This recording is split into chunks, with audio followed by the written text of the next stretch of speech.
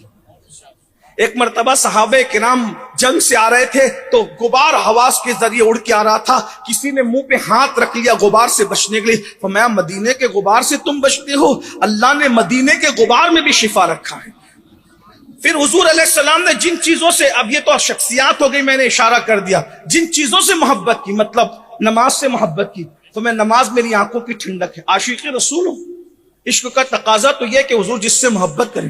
اللہ کے رسول کو اعمال میں سب سے زیادہ عمل جو پسندیدہ تھا وہ نماز ہے. فرمایا جعلت قرۃ عینی فی الصلاۃ، نماز میں میری آنکھوں کی